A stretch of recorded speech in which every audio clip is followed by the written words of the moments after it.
News channel में आप सभी का बहुत बहुत स्वागत करते हैं मेरे प्रियो। आज इस वीडियो में हम बात करने वाले हैं, एक बहुत बड़ी बात निकल कर के आ रही है। जिस तरीके से 4 जून को वोट गिनी जाएगी, यदि बीजेपी की सरकार बनती है तो यहाँ पर एक पीडीएफ भेजा जा रहा है हर व्यक्तियों के पास कि नया भारतीय संविधान क्या होगा, जिसमें मोहन भागवत की तस्वीर लगी हुई आपको नजर आ रही होगी। मेरे प्रिय भाई बहनों, आज इस वीडियो को आप अंतिम तक देखिएगा ताकि आपको समझ में आए कि किस तरीके से आज ये आरएसएस के लोग क्या है, संविधान को बदलना चाहते हैं। बीजेपी के जितने भी कार्यकर्ता हैं वो किससे प्रेरित होते हैं, वो आरएसएस से होते हैं, और जो कि पूरे भारत की जनता आरएसएस का विरोध करती रहती है। इसी तरीके हम बात कर रहे हैं कि नया संविधान कैसे लागू होगा और इसमें क्या प्रावधान किया जाएगा ओबीसी के लिए, एसटी के लिए, जो अदर धर्म के हैं, जो ईसाई हैं, जो बहुत सारे जो धर्म के कम्युनिटी के लोग हैं, उनके लिए क्या यहाँ पे विशेष रूप से रखा जाएगा और किस तरीके से फिर गुलाम बनाया जाएगा। इस वीडियो को आप अंतिम तक देखते रहिए। बात करते हैं यहाँ पे मोहन भागवत जो कि आरएसएस के अध्यक्ष हैं। यहाँ पे बात करते हैं पहला पॉइंट, संविधान की आत्मा जिस तरीके से यहाँ पे रखा गया है कि जो भारत का संविधान होगा, जो संविधान हिंदू धर्म पर आधारित होगा। पहले बात, इस संविधान के मुताबिक भारत को एक हिंदू राष्ट्र घोषित किया जाएगा। आज जिस तरीके से बात कर रहे हैं, बहुत सारी मीडिया में यहाँ पे बातें चल रही हैं, हिंदू धर्म की जो समानता है, जो मानता है, वो हर एक मनुष्य को क्या होगा, मानना पड़ेगा। चाहे आप ईसाई हो, चाहे बौद्धिस्ट हो, चाहे जैनिस्ट हो, चाहे मुस्लिम हो, या किसी भी रिलीजन के आप क्यों न हो, आपको हिंदू धर्म मानना ही पड़ेगा। अब आगे बात करते हैं, यहाँ पर जिस तरीके से कहा गया है, बात करते हैं कि आजकल बहुत सारी जातियां और धर्म हो गए हैं। इसके लिए उनको एक सूत्र जिस तरीके से बात यहाँ पे निकल कर के आ रही है कि हिंदू धर्म के अनुसार 4 वर्ण होते हैं। इस संविधान में समस्त जातियों और धर्मों को इन्हीं 4 वर्णों में विभाजित किया जाएगा। और जिस तरीके से बात करते हैं कि सरकारी नौकरी में पदों के वितरण, सांसद और विधानसभाओं में सदस्यों का चयन आदि इन 4 चरणों के द्वारा ही आरंभ किया जाएगा। अब यहाँ पे बात करते हैं दूसरे में, नागरिकता कैसी होगी, जो कि हमारा फंडामेंटल राइट्स होता, अधिकार होता है एक नागरिक का। और यहाँ पे बात करते हैं कि जिस तरीके से हिंदू धर्म के आधार पर भारत के 4 प्रकार के नागरिक बनाए जाएंगे। प्रथम श्रेणी में जिस तरीके से मतलब फर्स्ट क्लास में सिटीजन जो होंगे, ब्राह्मण जाति के लोगों को भारत का प्रथम नागरिक घोषित किया जाएगा। इनको क्या है, इनको सब तरह की नागरिकता का अधिकार प्राप्त होंगे। और दूसरे श्रेणी में बात करें, सेकंड क्लास सिटीजन में बात करें, क्षत्रिय या ठाकुर जाति के लोगों को द्वितीय श्रेणी में नागरिक घोषित किया जाएगा। और तीसरी बात करें, तृतीय श्रेणी की नागरिक जो होंगे, थर्ड क्लास सिटीजन होंगे। वैश्य मतलब जो वैश्य होंगे, जो बनिया हैं, समुदाय के लोगों को तृतीय श्रेणी के नागरिक में घोषित किया जाएगा।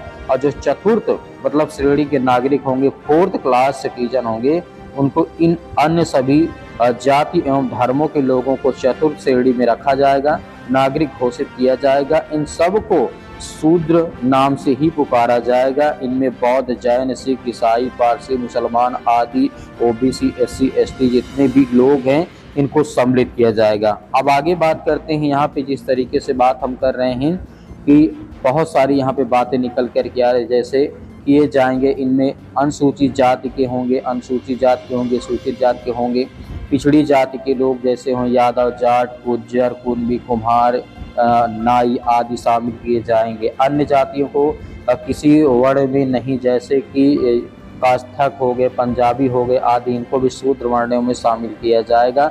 नारी चाहे किसी भी वर्ण की हो, उसको शूद्र वर्ण में ही गिना जाएगा। अब बात करते हैं कि इनकी पहचान कैसे की जाएगी, पहचान का निशान कैसा होगा।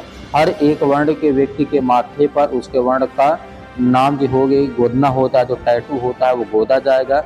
जैसे कि ब्राह्मण के माथे पर, ब्राह्मण क्षत्रिय के माथे पर आपने देखा होगा, क्षत्रिय वैश्य के माथे पर आपने ये देखा होगा, शूद्र के माथे पर लिखा जाएगा। सरकार इन कामों को 6 महीने में समाप्त करने के लिए जरूरी प्रावधान करेगी।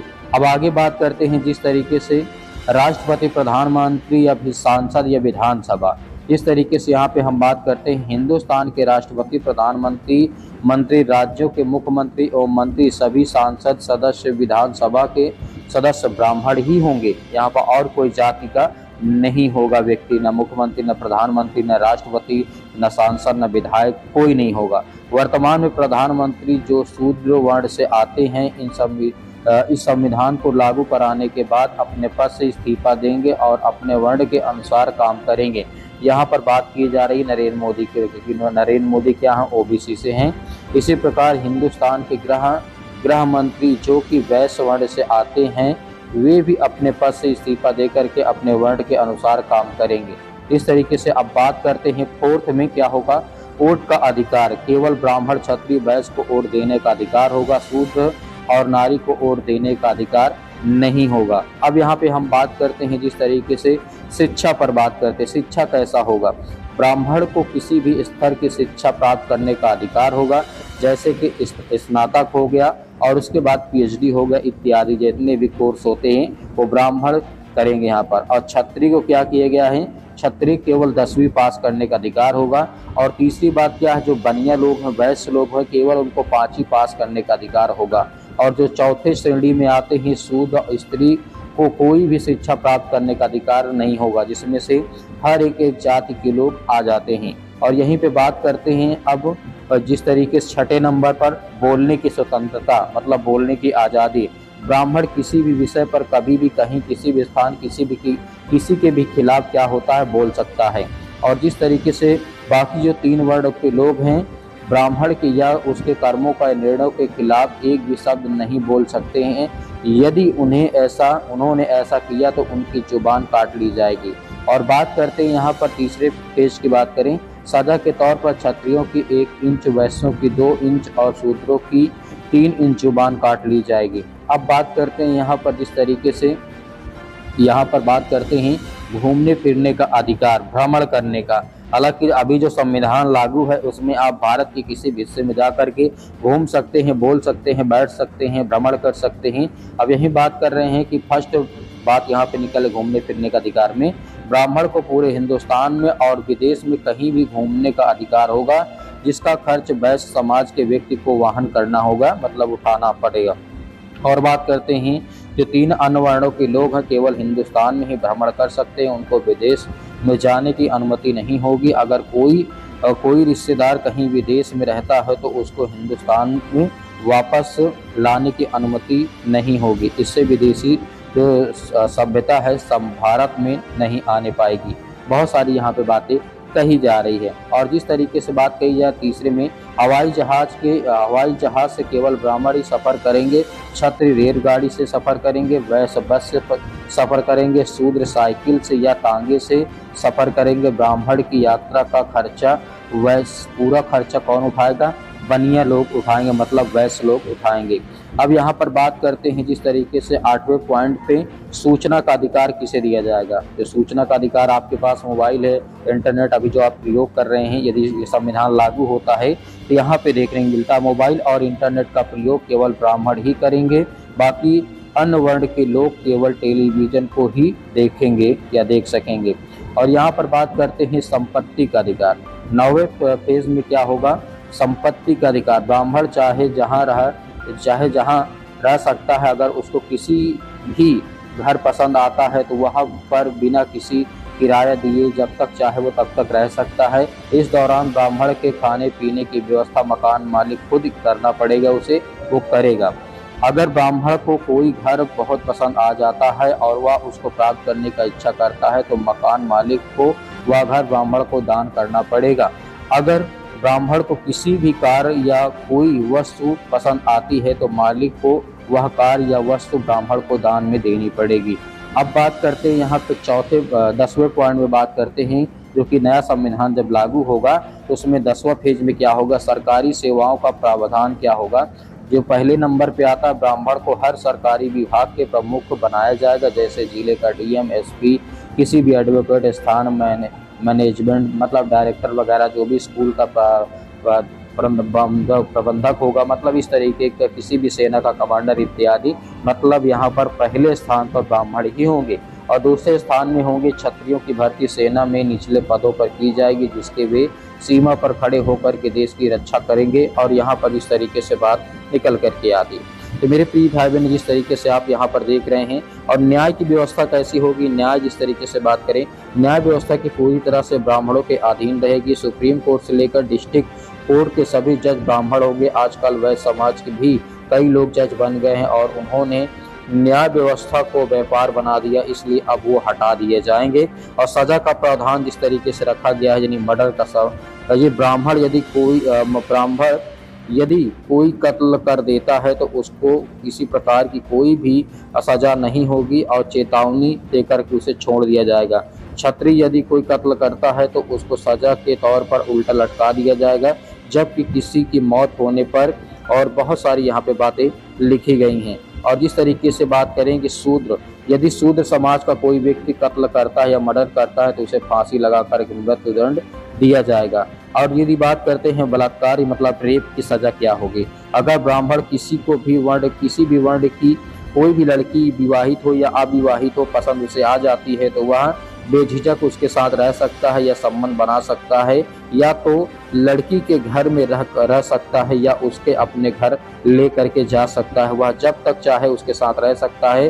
ब्राह्मण ना तो उस लड़की से शादी करने को बाध्य होगा, ना ही ब्राह्मण पर बलात्कार का कोई आरोप लगाया जाएगा। और यहीं पर जब हम ये बात करते हैं, अगर कोई क्षत्रिय किसी के साथ बलात्कार करता है तो सजा के तौर पर उसका लिंग इस तरीके से काट दिया जाएगा। और यदि कोई वैश्य किसी बलात्कार करता है तो सजा उसको ही इसी तरीके से दी जाएगी। अगर कोई शूद्र करता है तो उसको क्या है, उसको पूरी तरीके से नष्ट कर दिया जाएगा, उसकी गर्दन काट दी जाएगी। यदि हम चौथी बात करें डकैती की, अगर कोई ब्राह्मण चोरी करता है तो चोरी की वस्तु को दान समझ करके ब्राह्मण को माफ कर देना चाहिए। अगर कोई क्षत्रिय चोरी करता है तो उसे 100 कोड़े मार करके 100 डंडे मार करके उसे सजा मिलेगी। और यहाँ पर यदि आप बात करें, जिससे अगर कोई चौथी जिस तरीके से वैश्य होते हैं, बन्य लोग होते हैं, यदि वो चोरी करते उसे 500 डंडे, अगर कोई शूद्र चोरी करता है तो उसे 1000 डंडे मारने की सजा मिलेगी। यहाँ पे राष्ट्रभाषा की बात करें तो हिंदुस्तान की राष्ट्रभाषा हिंदी होगी, जिसे हर हिंदुस्तानी को बोलना पड़ेगा। और संस्कृत भी अनिवार्य होगा, 10 साल बाद संस्कृत को राष्ट्रभाषा बना दिया जाएगा। इस तरीके से यहाँ पर बात करें और यहाँ पर सारी घटना निकल करके हमारे सामने आ रही है। और जिस तरीके से यहाँ पर कार्यालय नागपुर महाराष्ट्र से भेजी गई है और इसे जिस तरीके से बात निकल करके सामने आ रही है। मेरे प्रिय भाई बहनों, आपने देखा कि यहाँ पर यदि यहाँ पर सरकार बनती है तो किस तरीके से जो आरएसएस के लोग हैं यहाँ पे नया संविधान लागू किया जाएगा। तो ये आपको सोच समझ के, जिस तरीके से आज हमारे देश की स्थिति और हालात हैं, मेरे प्रिय भाई बहनों, आप इस वीडियो को देखा है तो आप इसको 5 लोगों को आप इस वीडियो को शेयर करना है। और जिस तरीके से पीडीएफ हर जगह सर्कुलेट किया जा रहा है, लेकिन ये आरएसएस के द्वारा यहाँ पे इसे खारिज किया जाता है कि आरएसएस कह रही है कि हमने इसे नहीं भेजा है, लेकिन मनुस्मृति के हिसाब से ऐसा ही कानून, ऐसा ही संविधान बनेगा। तो मेरे प्रिय भाई बहन, मैं आशा करता हूँ कि आप ज़्यादा से ज़्यादा इसे क्या करेंगे, शेयर करेंगे, लाइक करेंगे, कमेंट करेंगे और बताएंगे किस तरीके के हालात आज आपके एरिया में है जहाँ पे ब्राह्मण विचारधारा के लोग रहते हैं। तो मेरे प्रिय भाई बहन, मिलते हैं नेक्स्ट वीडियो में, तब तक आप शेयर करें ज़्यादा।